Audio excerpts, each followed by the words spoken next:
Hello, young people. My name is Reverend Ashley, and I am so excited about the next few moments we're going to spend together.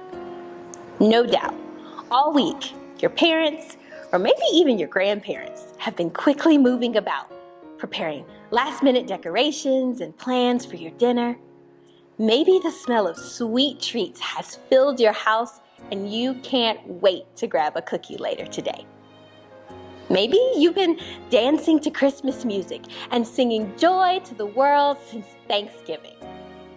Perhaps you've seen a Christmas tree, or you have one in your house or your room, and you've been staring at your beautiful tree with the shiny ornaments and sparkling lights with excitement, waiting for Christmas Day. And it's finally here.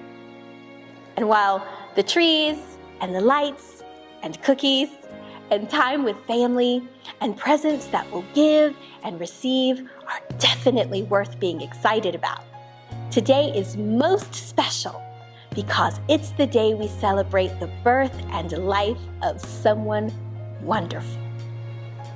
Do you know who we're celebrating today? If you said Jesus, you're exactly right.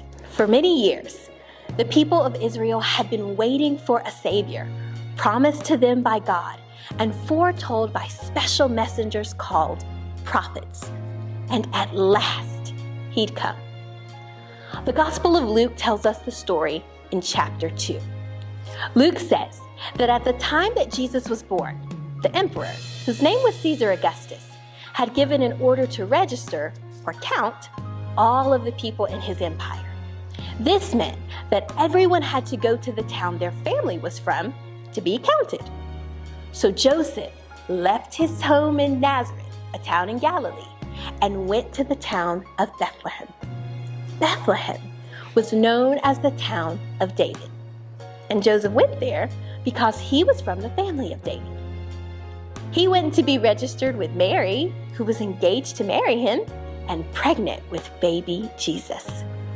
And while they were there, the time came for Mary to have the baby, and she gave birth to her first son.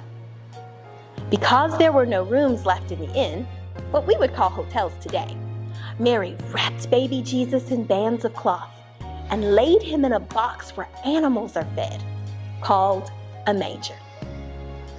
Luke says that same night there were shepherds in nearby fields watching their sheep when suddenly an angel of the Lord appeared to them. The glory of the Lord was shining all around them, and they were terrified. The angel said to them, "Don't be afraid, because I am bringing you good news. It will be a joy to all the people.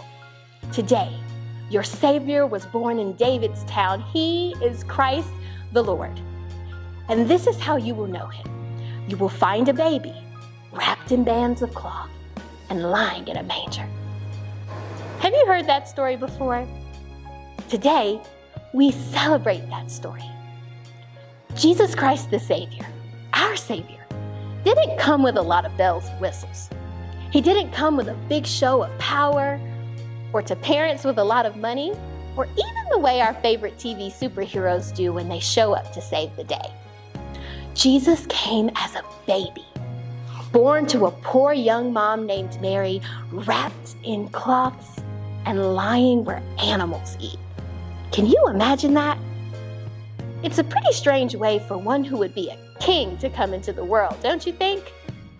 With Jesus' birth, God gives us the greatest gift of love. According to his plan, God breaks into the world, becoming human just like us.